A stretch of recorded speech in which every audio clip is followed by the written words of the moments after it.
As I mentioned earlier, I give courses on how to use MDMP in a civilian environment, how to do the planning cycle, or make a yearly plan for a company or an organization, or how to just do your battle rhythm, for example. If you don't know what the battle rhythm is, it's something that you pretty much identify or plan your time or time management.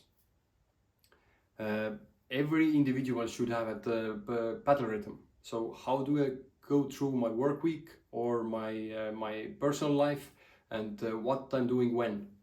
Now, if you come to a team or organization, it's very important that the battle rhythms are aligned.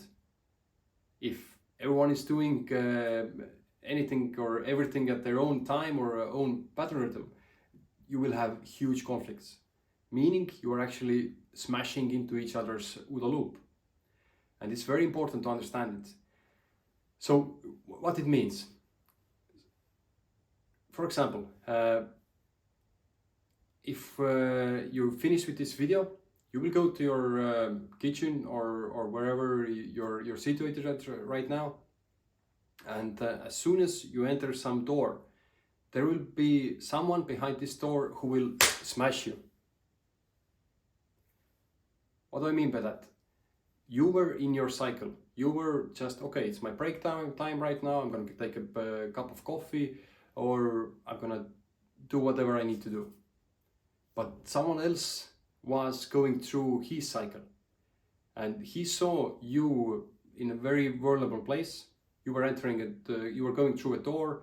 You don't see what's behind that door, and he surprised you from his vantage point.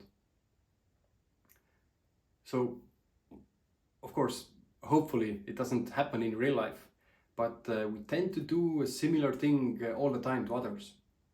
And I like to start at my course. I like to start with the question: if you have a problem, you know someone in your company or organization can help you with. The normal answer is I will go and ask for help. Yeah, it's a very, very sensible thing to do. But now the question follows: how you will contact him? Will you send an email? Will you call? Will you send a text message or a Slack or whatever messenger do you use? Or will you actually go there and knock on his or her office door and ask the person face to face? There are multiple answers all the time, and of course it all depends on how big of a problem do you have. And a very common answer I would say is, oh, of course I will go to that person and I will ask in person, because then I have a chance also to build relations. It's a great answer. It's most cases it's a very good thing to do. But what we don't realize oftentimes is actually that person is doing something right now. He's working, hopefully, and as soon as we knock on the door, or as soon as we call, or even as soon as we send a message, we are actually interrupting in his or her OODA loop, because they were right now thinking, they were working, they were hopefully in deep work, and if we just walk in there, we are actually interfering with that. There are lots of research and content on that. If you haven't heard about deep work, definitely look into this. Why I talk about this is, or how I like to think about time management is the Eisenhower model. If you haven't heard about the Eisenhower model, again, I recommend you to actually look into this a little bit more.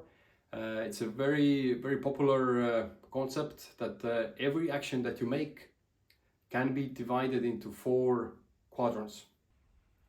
These quadrants are formed based on the urgency and importance of each action. Number 1 is everything that's pushed on you.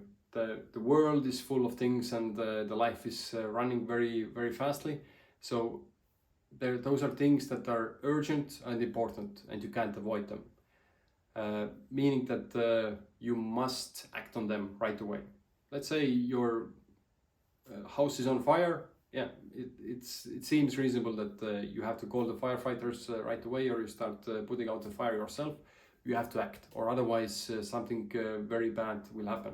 So the gain that the gain that you get with this action is greater than the effort or the time you spent on it, and you must do it because it is urgent.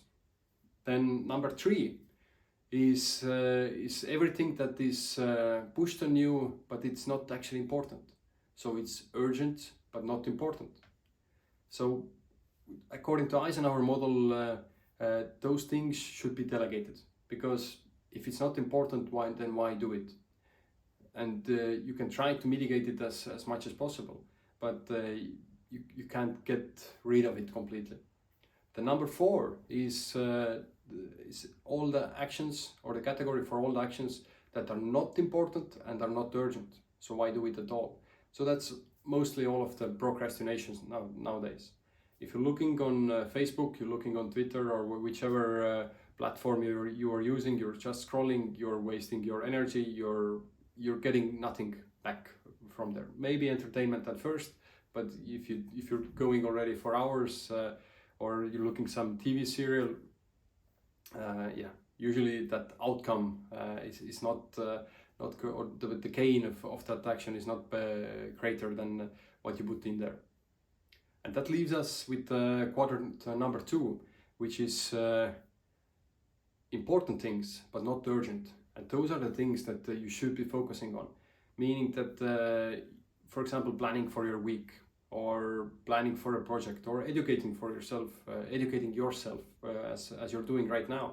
You're watching this video, you're hopefully getting some new information, so that's a time well spent, and all the things that are helping to become a better you, or good for your organization, or good for your family, those are the things that you should be focusing on. Now, if you look back to, or think back to what I was telling about before, that if you smash into someone's OODA loop, it pretty much means that you are taking your issue and you are giving it to someone else, and you are forcing others to do a quadrant 3 action. So why do it? So I'm not saying that don't go to your colleagues and ask for help. Of course, do it. Depending on the urgency of the issue, of course, what might seem urgent for you might not seem urgent for everyone else. But always think, can I maybe handle it with the email? Can I call a little bit later? Does that person have a designated time for incoming calls or emails? Is he or she doing really deep work? There are lots of ways to do it, but oftentimes we tend to think that no worries, it's okay. And of course, I've been in this situation many times that when I was in leadership positions, I said my door is always open, come whenever you want. But sometimes it really bothered me because I was doing something.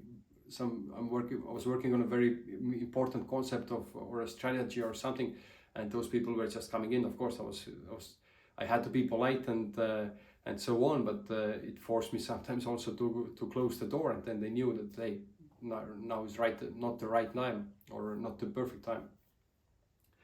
So with all that said, keep that in mind, and I hope this was a good example for you that the OODA loop is actually very important for your daily lives, not just some big military concept.